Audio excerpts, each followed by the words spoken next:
Mesdames et messieurs, bonsoir. C'est toujours un plaisir pour nous de vous retrouver sur Matin Libre Télévision via le www.matinlibretv.bj.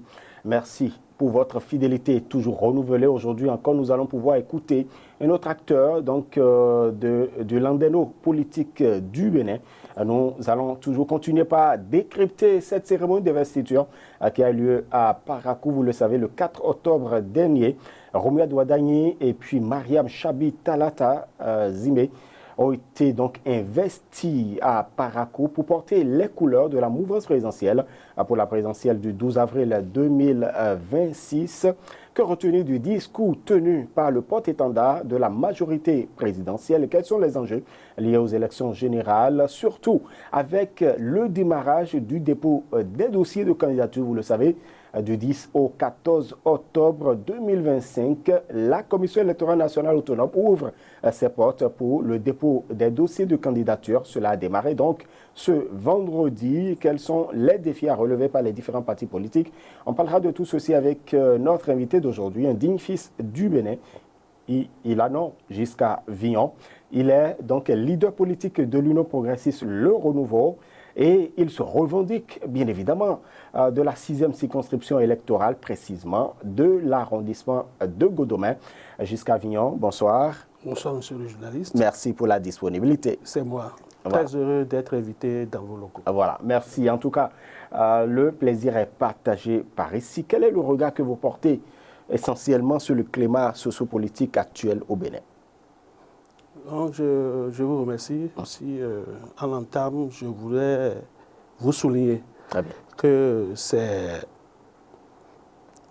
d'une grande satisfaction de voir un peu la réforme du système partisan évoluer et qui atteint son paroxysme, si je peux le dire ainsi. D'accord. Donc, si nous devons jeter un coup d'œil sur le climat polique, de l'actualité politique au Bénin, je crois que c'est une réussite. Très bien. C'est une réussite et je remercie au passage le président Patrice Talon d'avoir eu cette idée géniale de regrouper quand même autour des idéaux de chacun dans son camp afin de porter très loin les idéologies des partis politiques. Des partis politiques. Oui. Et effectivement, nous avons quand même constaté qu'à l'avènement de cette réforme du système partisan, il y a eu beaucoup plus de regroupements. Des partis se sont regroupés et se sont vus un peu plus forts parce que nous assistons aujourd'hui à des partis politiques plus forts et non des hommes plus forts par le passé. Bien sûr. C'est en fait l'objectif à atteindre. Très bien. Et je peux dire, en mettant mes bras en guillemets, avec la poitrine bien dégagée, pour dire que je suis fier de cette réforme-là. Parfait. Oui.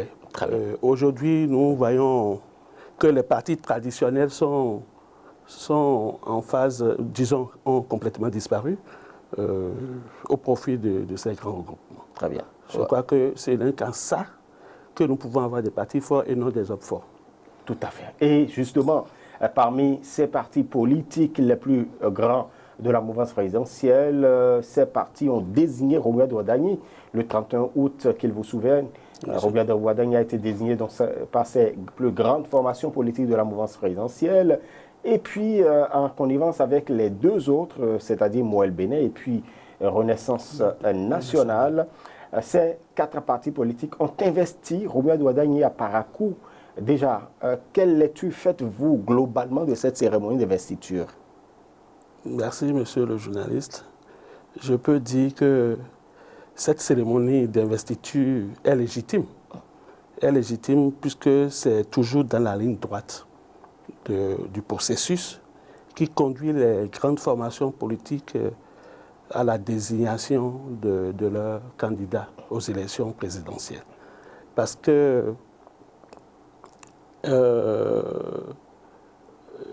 c'est une réussite, parce que c'est légitime, parce que nous devons le faire ainsi pour prouver à la face du monde que le système partisan a été une réussite. Et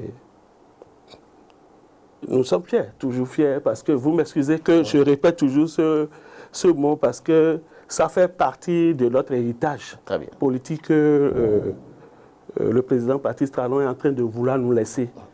C'est un héritage qui nous donne une certaine dignité, certaine image au niveau de la sous-région, pour ne pas dire dans le monde entier. Donc cette cérémonie, c'est la ligne droite. C'est la ligne droite des choses et je crois que nous sommes en train d'aller dans la concrétisation de cette réforme-là. Voilà. Ouais. Mais que cela se tienne à Parakou, pour vous, ce n'est pas une surprise ou bien c'est une stratégie politique? Non, monsieur le journaliste, je crois que nous devons quand même être sérieux envers nous-mêmes. Et Parakou, c'est le Bénin. Et Parakou fait partie des villes du Bénin. Donc, c'est un signal fort, en fait, pour montrer que nous sommes un et indivisibles. Le Nord, le Sud, l'Est et l'Ouest, nous sommes tous des Béninois, que ce soit à Parakou, que ce soit à Boyikon, que ce soit à Latitengu. Je crois que ça prouve que les partis politiques sont aujourd'hui hémogéoniques. Oui, j'ai dit les partis politiques, leur hégémonie est quand même totale. Et puis nous sommes présents partout sur le plan national.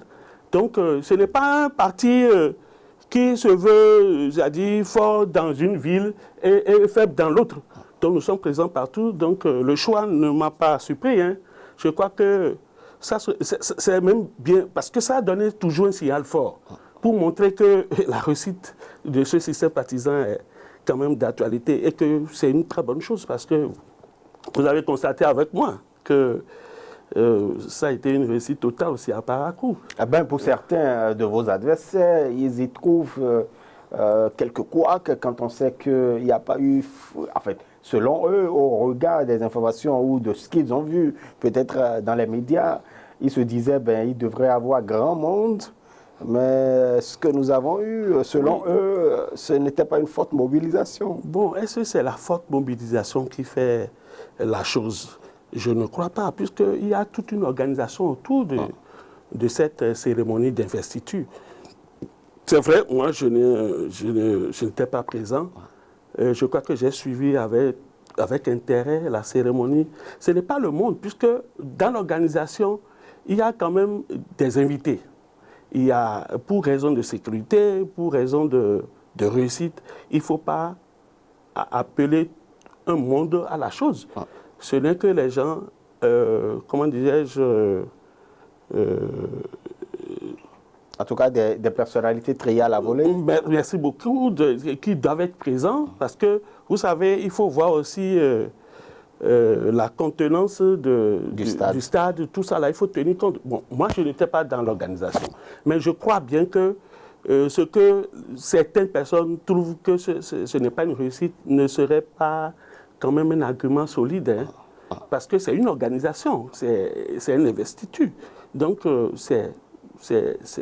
les invités ont été triés, ils ont été choisis, les places sont limitées, donc il faut quand même faire de telle sorte que ça soit quand même vivable à l'intérieur et que ça puisse être une réussite totale, quoi. Et donc, vous êtes d'accord avec certains de vos camarades qui estiment que ce n'était pas un meeting politique? Non, ce n'est pas un meeting politique.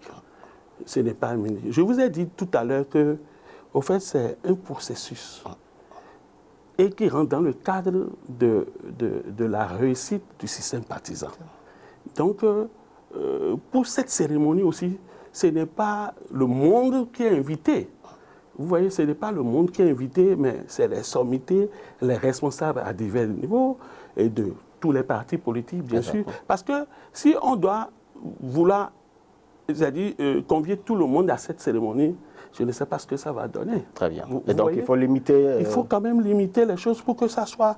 Vous savez, on essaie d'être un peu à l'image de notre président de la République, qui aime du beau, qui aime non seulement la sobriété, la beauté et la réussite de la chose. Donc, je crois qu'ils sont restés dans les 3 gammes-là pour pouvoir organiser cette cérémonie d'investiture. Voilà. Joseph Gobeno, président donc, de votre parti politique, a prononcé un discours à l'instar des autres présidents donc, de partis politiques ayant désigné Romuald Ouadenghe et Mariam Chabi Talata comme duo donc, de la mouvance présidentielle. Déjà, l'attitude et la posture de professeur Joseph Gobeno, depuis la désignation jusqu'à maintenant, comment vous l'analysez? C'est un homme d'État. C'est un homme que moi je respecte, que je salue au passage. Et son courage, son engagement, qui n'est plus à démontrer. Et son sacrifice à un niveau pour l'intérêt général de la nation. Donc, c'est un exemple qu'il nous donne et c'est une conduite que nous autres aussi, nous devons suivre jusqu'à la base. Parce que je vous souffre que ce n'est pas seulement à ce niveau, puisque tout descend progressivement. Quand vous quittez la haute direction du parti, vous descendez dans les circonscriptions électorales, vous descendez dans les communes politiques et autres. Donc il faut que ce sacrifice et vouloir ne pas centraliser tout autour de soi soit quand même un maître mot à nous tous. Parce que c'est un idéal que nous devons suivre.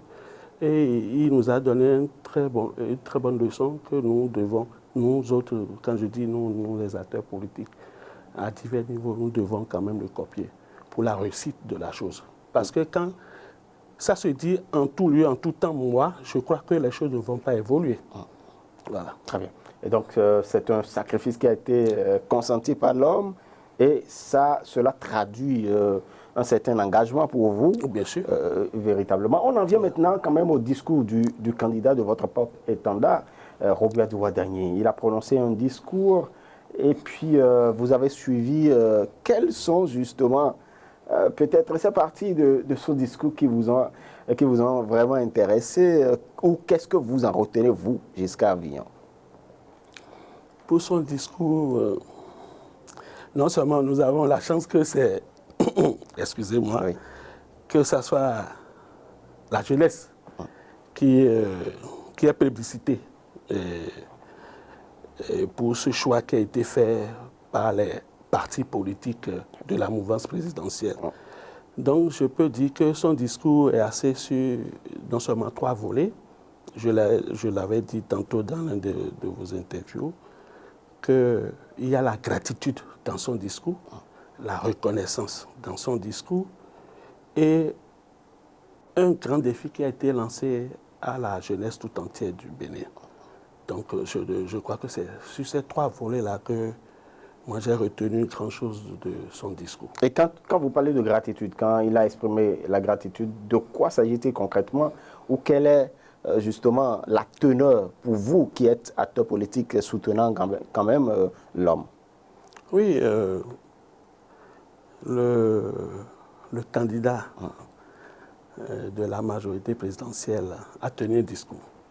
Et j'ai parlé tantôt de la gratitude. Exactement.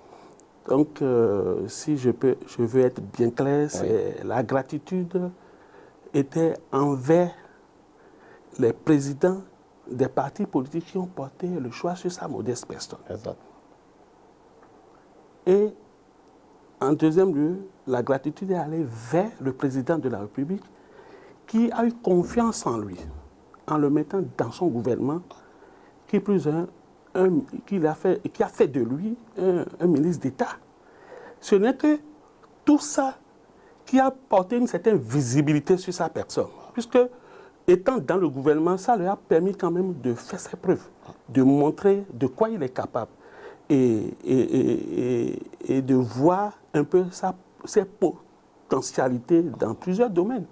Parce que n'oublions pas, toutes les réformes qui ont été opérées dans notre pays et la République du Bénin, et je peux dire, si je n'exagère pas, je peux dire qu'il a été le maître d'ouvrage de ces réformes.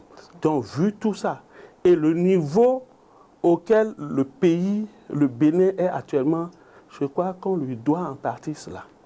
Et pour ça, il doit pouvoir remercier le chef de l'État. Et c'est ça qu'il a fait. Et puis, le choix ne vient pas du chef de l'État. Pour être candidat, je veux dire. Ça vient des partis politiques de la mouvance présidentielle. Donc, du coup, il doit pouvoir aussi remercier ces présidents qui ont su porter ce choix-là sur sa personne. Très bien. Donc, je crois que c'est dans Vous abordez quand même une composante importante de la gratitude. Vous savez, souvent en politique, certains aînés estiment que les jeunes ne font pas assez preuve de gratitude, ils ne sont pas reconnaissants, et tout ça. Et donc, ça touche quand même. Non, mais ça règle un problème. je peux dire que Oui. le candidat Ouadayi est en train de régler un problème et de laver l'image de la jeunesse et montrer aussi la capacité et de quoi est capable du moins la jeunesse béninoise. Donc moi, si je me revendique jeune, je dois pouvoir lui dire merci pour cela. Parce qu'il est en train de nous ouvrir une voie qui ne dit pas son nom. Avec le temps, nous allons le comprendre. Parce que d'après lui, et de par ce que lui, il va réaliser en tant que président de la République, s'il plaît à Dieu, il va nous ouvrir la voie. C'est-à-dire, il va ouvrir la voie à la jeunesse tout entière. Il va corriger la perception que les aînés ont des jeunes. Voilà. Parce que, quand même, il est notre pionnier. Hein. Nous, les jeunes, nous l'envoyons en mission. Très bien. En tout cas, on reviendra sur le caractère jeune, justement, de sa candidature. Il a parlé tout de même, puisque vous avez parlé également de reconnaissance, il a reconnu que, par exemple, le Bénin est aujourd'hui dans une posture de transformation et d'achèvement, que le plus dur a été franchi avec 9 et presque 10 ans de gouvernance du président Patrice Talon. Ouais. Voilà, ce pan de son discours, est-ce que cela a une portée au sein de la jeunesse, au sein de ceux-là qui l'ont écouté? Oui, cette transformation dont vous parlez là, si je dois le mettre dans le champ de la jeunesse, je peux dire que ça a apporté beaucoup de choses à la jeunesse. Cette transformation a apporté la conscientisation. C'est-à-dire beaucoup de jeunes aujourd'hui ont pris conscience. C'est-à-dire toute la jeunesse béninoise aujourd'hui a pris conscience de ce qui est de la chose publique. Le civisme est monté d'un cran.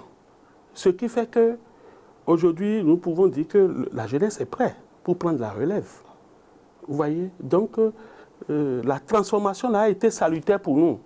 Parce qu'il fallait monter quand même là-bas très haut pour que nous puissions comprendre que les choses ont véritablement changé et que nous devons nous mettre dans les rangs.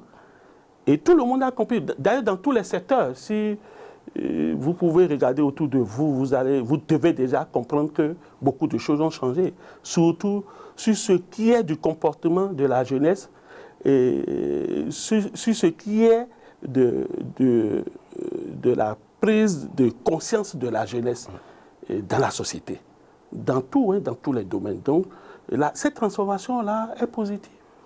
Quand on parle de transformation, est-ce que, parce que très souvent, dans le bilan que certains font de la gouvernance du président Patrice Talon, la transformation infrastructurelle revient très souvent. Est-ce que cette transformation dont parle ici Romuald Ouadayi, votre candidat, est-ce que c'est également cette transformation? Non, c'est de façon globale. Que, vous savez, un discours, excusez-moi, c'est un discours solennel. Donc ça prend en compte la globalité des choses. Mais moi, je mets l'accent plus sur le comportement des jeunes. Le civisme. C'est sur ça, moi, je porte l'accent. Mais je crois que nous devons faire la différence. Ce que parle le candidat, c'est de façon globale. Mais dans ça, nous avons une partie qui concerne la jeunesse. Et cette jeunesse, dans cette transformation dont a parlé le candidat de la majorité présidentielle, et en ce qui concerne la jeunesse, c'est la prise de conscience de notre responsabilité dans la réussite et de la chose d'État. Mais il y a un goût d'inachevé, puisque vous parlez justement des jeunes. Vous savez, la question de l'emploi, c'est une question d'actualité, c'est une question pérenne. Bien sûr. C'est vrai, il y a un bilan économique qui est en faveur de Patrice Talon, mais il y a quand même des progrès à franchir en ce qui concerne les emplois. Monsieur le journaliste, quand il reste à faire, rien n'est fait. C'est vrai, je peux encore dire que notre candidat, c'est notre candidat, puisque c'est le candidat de la majorité présidentielle dont je me revendique, a été sincère dans son discours.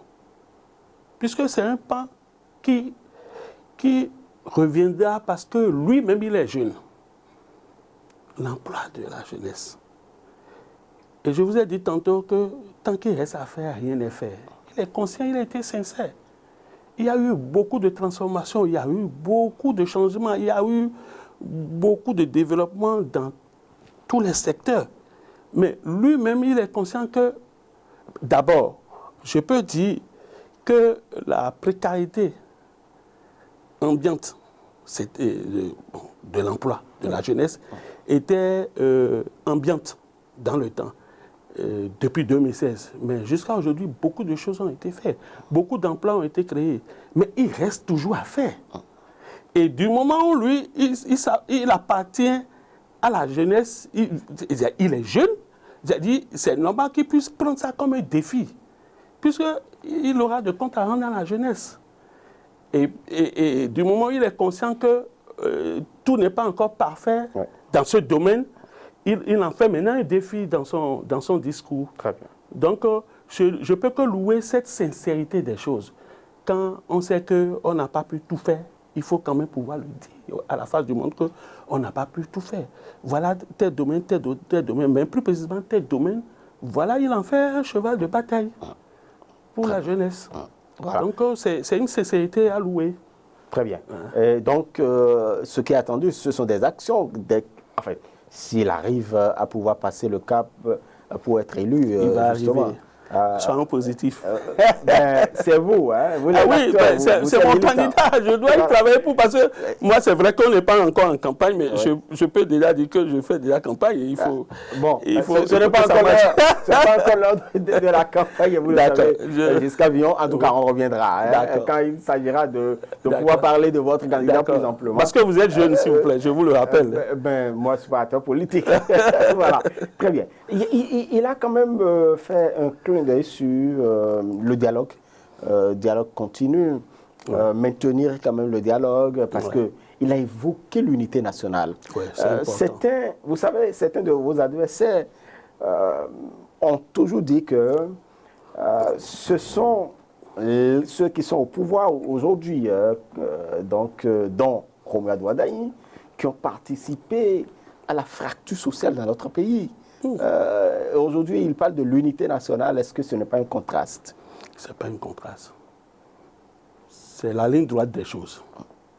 Parce que, vous savez, un père qui frappe son enfant pour un mauvais comportement, et ce père aussi a un devoir, une obligation de ramener cet enfant vers lui. Pour lui peut-être lui chuchoter que ce que tu avais fait tout à l'heure, ce n'est pas bon. Et c'est pour ça que je t'ai tapé. Donc prochainement, il ne faut pas que tu le fasses. Faisons ça comme ça. Et le père donne des orientations nouvelles à son enfant. Je crois que c'est ce qui se passe. Et la main tendue n'est pas un crime. Ce n'est pas un crime, puisque aujourd'hui, ça nous permet aussi, ce qui s'est passé, ça nous permet aussi de ne plus retourner dans le passé honteux dont a parlé le chef de l'État. Donc, lui, il a pris quand même le risque de le faire. Et plus dans les pays, si vous voyez même dans les grandes nations, il y a eu beaucoup de sacrifices pour qu'il soit à ce niveau-là aujourd'hui. Donc je peux dire que le président Patrice Talon s'est sacrifié au détriment d'être presque loué partout dans la rue, être, je ne sais pas, populaire. Il accepte endosser tout ça là. Ne pas être populaire pour que le pays puisse bouger et ramener le pays à un niveau donné. C'est ce qu'il a fait. Donc, c'est pourquoi moi, je passe tout mon temps à le remercier, parce que c'est lui qui a pu prendre le risque de booster le Bénin, booster le développement, changer le comportement de tout un chacun de nous dans le Bénin, y compris moi aussi. Mais le faire... Maintenant, la main tendue, je crois que c'est normal. À un moment donné, il faut qu'on se revoie autour de la cause commune et voir comment gérer au mieux. Vous voyez, donc je crois bien, j'ai la forte quand même espoir que ça va prendre et que la main tendue serait acceptée, que nous puissions marcher dans la même direction pour le bien-être de notre pays. L'unité nationale, c'est un problème actuellement au Bénin depuis quelques années. Mais ce n'est pas impossible. Ce n'est pas impossible. Il suffit qu'il y ait la volonté de chacun de nous de laisser l'autre passé honteux et de voir l'avenir ensemble. Je crois que ça serait la meilleure des choses à faire. Si nous aimons réellement le Bénin, je crois que ça ne serait pas difficile à faire. Soyons sincères, ça ne serait pas difficile à faire. Parce que tout ne tourne pas autour de l'intérêt personnel, mais c'est de l'intérêt général de la nation. Donc pour ça, je ne crois pas que cette main tendue-là serait boycottée. Ça va prendre. Très bien. Est-ce que ce n'est pas parce qu'on est dans des moments de sollicitation de suffrage qu'on tient ces discours aujourd'hui? Non, je ne crois pas parce que chacun a son camp politique. Nous avons un certain nombre de partis politiques, chapelles politiques au Bénin. Et ce que le candidat a voulu véhiculer dans son message, c'est de leur faire comprendre que nous avons un seul destin, le même. Et nous devons, à un moment donné, s'asseoir et discuter autour de l'idéal et de l'essentiel pour le Bénin. Tout en restant chacun dans son camp. Chacun doit jouer son rôle, mais pour l'intérêt général de la nation et non pour l'intérêt personnel, égoïste. Très bien. C'est très important. Voilà, merci beaucoup à vous, Jusqu'à Villon. On va quand même, tout de même, après l'investiture, quels sont les défis à relever, justement, par votre parti politique et les autres qui soutiennent cette candidature et qui portent cette candidature de Romuald Wardani?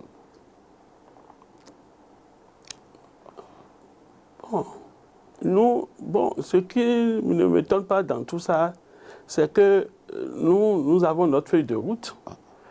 Et c'est sur cette feuille de route-là que nous roulons comme une voiture.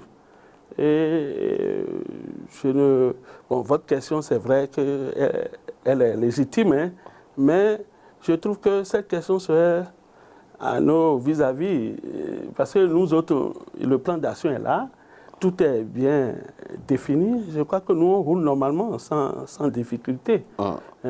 Parce que nous, on s'est donné. Vous n'avez pas peur de l'adversité? Non. Le dimanche prochain, oui. Il sera désigné donc, le duo candidat du parti politique Les Démocrates. C'est une grosse attirée de l'autre côté aussi. Non, c'est plutôt un soulagement pour nous. Soulagement par rapport à quoi? Un soulagement pour nous. Puisque on a besoin d'eux pour évoluer. Tu sais, dans la vie, il y a je ne m'y connais pas trop en spiritualité, mais il y a le Yang et le Jung, je crois.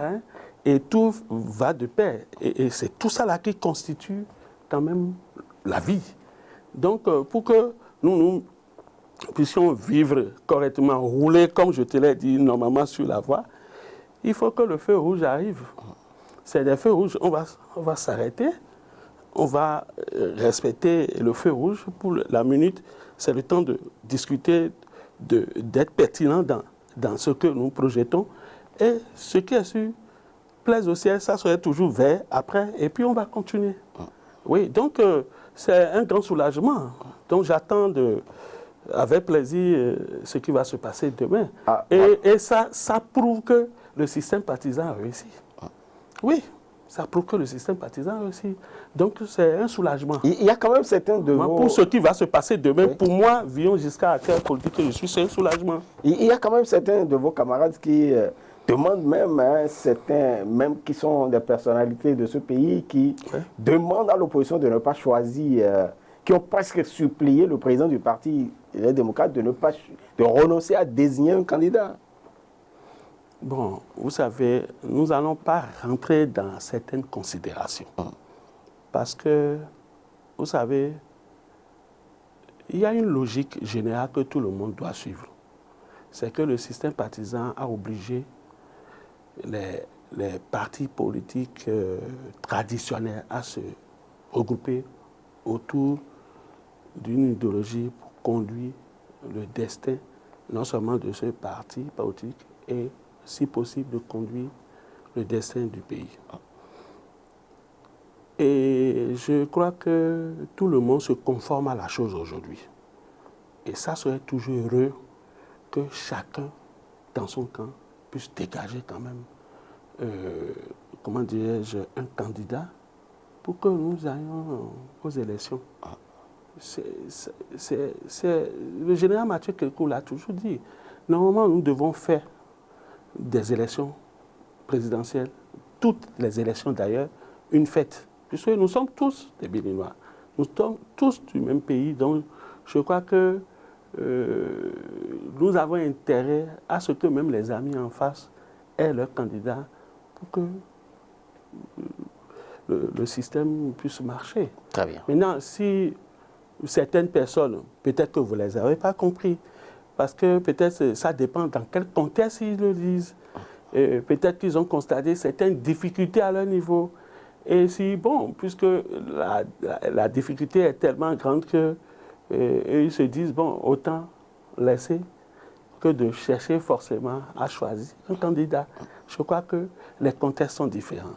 Et le contexte dans lequel moi je parle aujourd'hui, c'est toujours dans l'idée, dans la volonté de faire toujours montrer à la face du monde que la réforme, dans le cadre du système partisan, est une chose réussite au Bénin. Très bien. C'est dans cette logique que moi, je peux faire ce débat avec vous ici. Voilà. Et puis, ce 10 octobre 2025 démarre la phase de dépôt de candidature à la Commission électorale nationale autonome. C'est une étape importante. On est en train, inexorablement, d'aller vers les échéances à venir jusqu'à Vion. Bien sûr. Comment vous voyez le déroulement, un peu l'organisation un peu des élections par surtout les institutions en charge de cette responsabilité? Oui, moi je peux dire que non seulement nous pouvons déjà compter sur le professionnalisme de ces institutions qui sont en charge de l'organisation, du suivi, du contrôle de toute la procédure jusqu'à la proclamation du résultat. Je loue, c'est-à-dire l'impartialité, le professionnalisme, on peut leur faire confiance.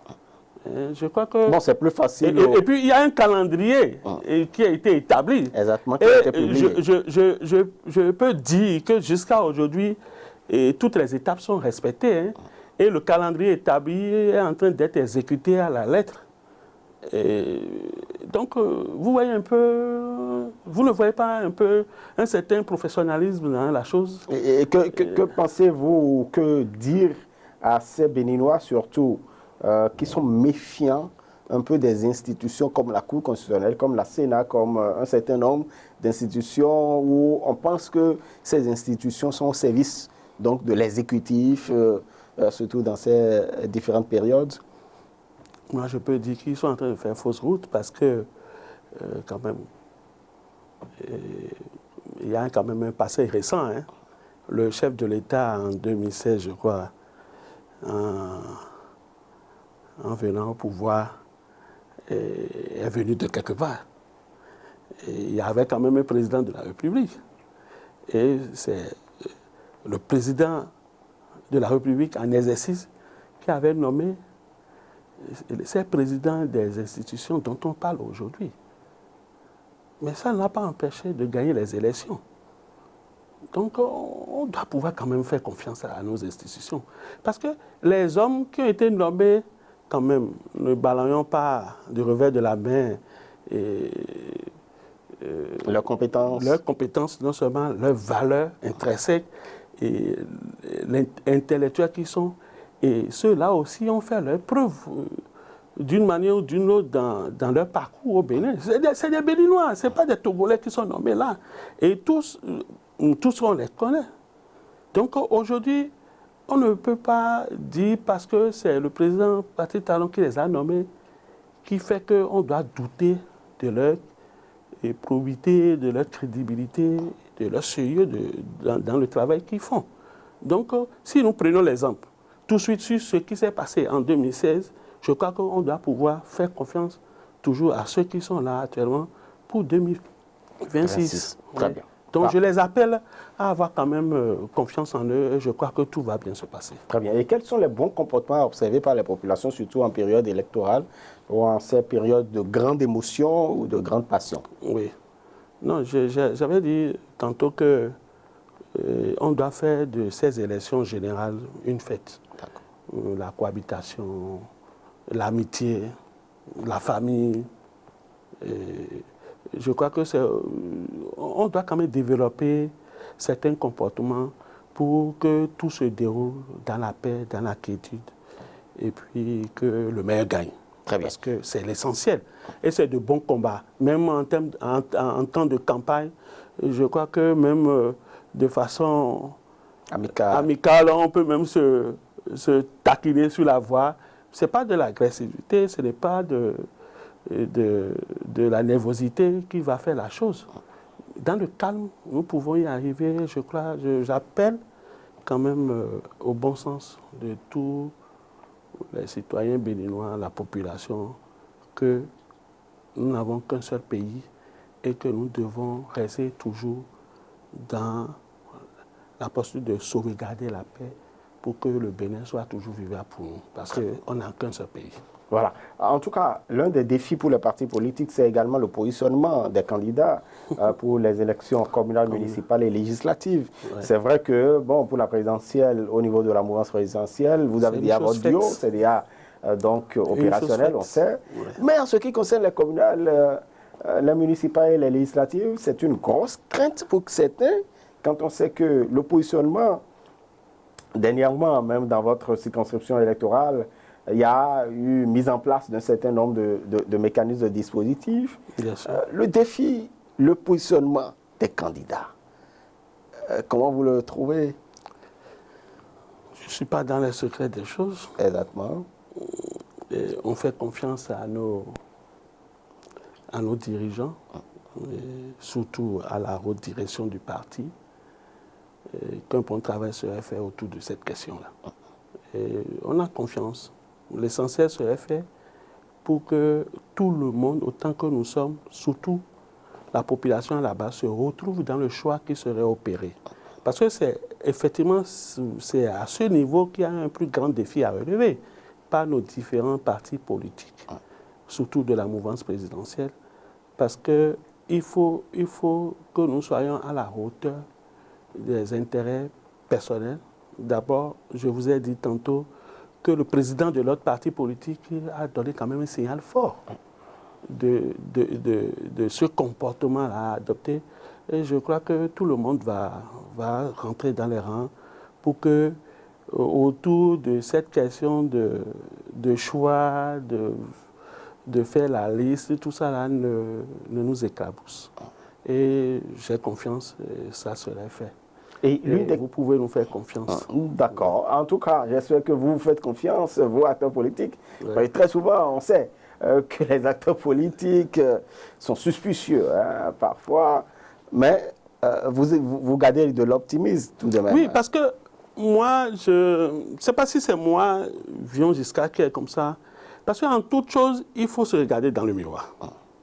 En toute chose, il faut se regarder dans le miroir. Et quand tu te dis du moins que je dois être candidat ou bien je dois être sur telle liste, il faut que toi-même tu sois convaincu que tu es capable de rester sur telle liste. Tu es digne de rester sur cette ligne. Liste, du moins, excusez-moi. Donc, il faut se regarder dans le miroir. C'est une affaire de prise de conscience. C'est une affaire de prise de conscience. Si toi-même tu es conscient et que tu regardes autour de toi tout le travail que, en tant qu'acteur politique, tu fais sur le terrain, parce que chaque fois quand tu poses des actions, tu fais des activités, il faut attendre toujours des retours. Exactement. Et les critiques aussi sont très bienvenues pour toi, pour mieux te corriger, pour mieux t'orienter, afin de te relancer à nouveau de plus belle, pour que tu sois en symbiose avec la population de base. Et ce n'est que ça que moi, je m'exerce à faire. Et donc, je ne connais pas pour les autres. Et donc, dans le positionnement, il y a un certain nombre de critères qui sont importants. Oui, la proximité avec... Oui, la proximité avec la base. Parce que, vous savez, je ne sais pas si vous vous rappelez des taux de... Comment vous l'appelez? Non, pas abstention, des taux de participation aux élections. Mais c'est la première cause. Quand toi et moi, on ne se retrouve pas sur le choix qui a été opéré par le parti, bien même que c'est notre parti politique, si toi et moi, on ne se retrouve pas dans le choix, c'est toujours difficile d'avoir de l'engouement pour aller voter.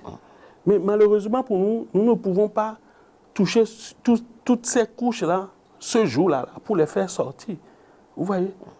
C'est pourquoi il faut qu'on puisse attirer, si on veut ou pas, on doit attirer l'attention de la haute direction de notre parti sur ce fait-là. Parce que ça met un peu en difficulté nous qui sommes les acteurs politiques et qui sont sur le terrain tous les jours que Dieu fait. Vous voyez? Donc il faut que la population de base se retrouve dans le choix qui serait opéré. Très bien. C'est très important. Parfait. C'est très important. Le message est passé en tout cas, parce que l'une des choses qu'attendent aujourd'hui au niveau de la mouvance, on estime que oui, tout le monde s'aligne, tout le monde pas consensus, il n'y a pas de problème pour la désignation. Mais ce qui guette, c'est après le positionnement au niveau des communales, municipales et des législatives, au niveau de la mouvance.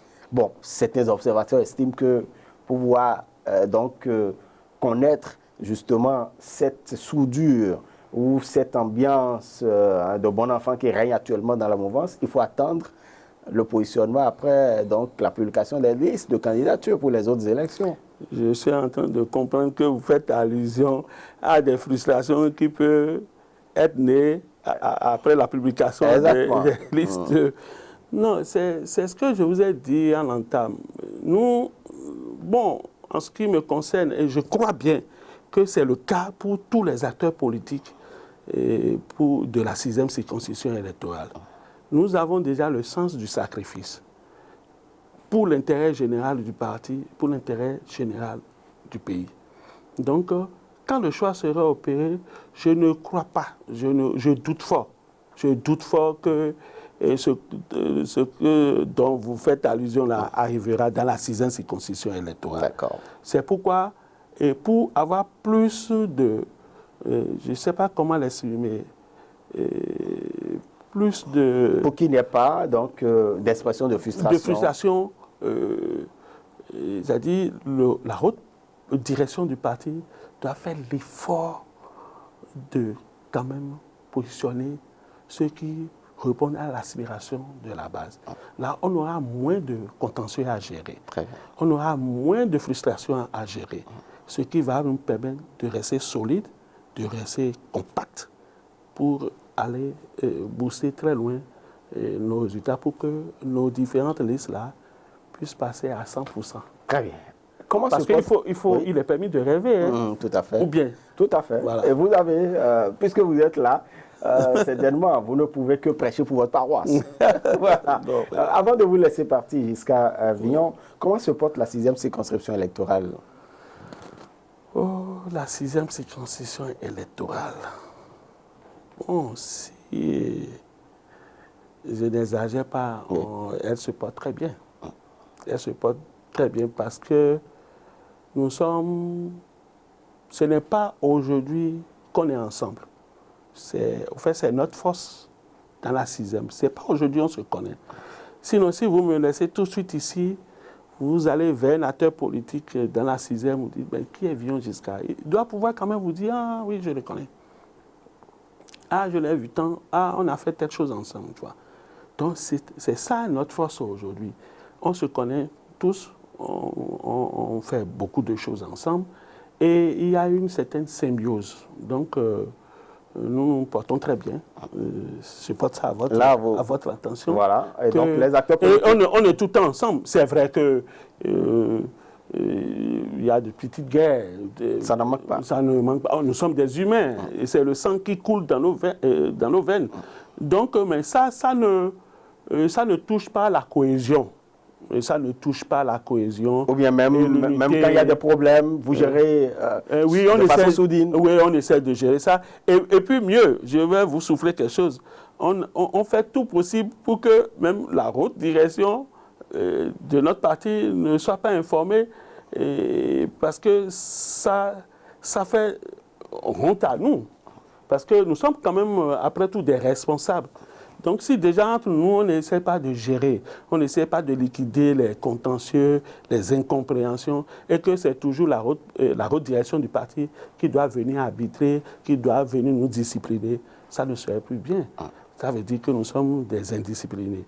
Donc, pour ne pas se donner cette image, pour ne pas donner cette impression sur notre personne que nous sommes, donc on essaie quand même de, tout de suite, quand ça vient, Jacques touche Kodjo, Kodjo touche Paul pour que rapidement on puisse libérer, on puisse vider ces contentieux. Donc ce n'est que ça. Et donc il y a plus de maturité. Oui. Si c'est ça, je valide. Ça là, c'est clair. C'est clair. Quand toi, à moi, je vois que tu m'as attaqué autrement, ou bien tu as posé un acte qui me gêne un peu dans l'histoire, je peux toucher un troisième Aaron qui, tout de suite, de façon indirecte, de façon discrète, te toucher pour qu'ensemble, on puisse se voir et vider cette incompréhension. Je crois que ça là, on a ça là de fort dans la 6e circonscription électorale. Donc nous sommes soudés, nous sommes ensemble, et quelle que soit la liste qui va venir, je crois qu'on va mouiller le maillot pour que... L'essentiel, c'est que le parti puisse quand même avoir lever la majorité des sièges. Très bien. En tout dans cas, notre circonscription électorale. Voilà. En tout cas, vous êtes au niveau de l'Union progressiste de le renouveau. C'est vrai, vous demeurez jusqu'à présent la première force politique du pays. Mais n'oubliez pas qu'il y a beaucoup de choses qui sont en jeu aujourd'hui. Et vous devez faire face non seulement à vos amis du Bloc républicain, mais vous ferez face au Parti Les Démocrates.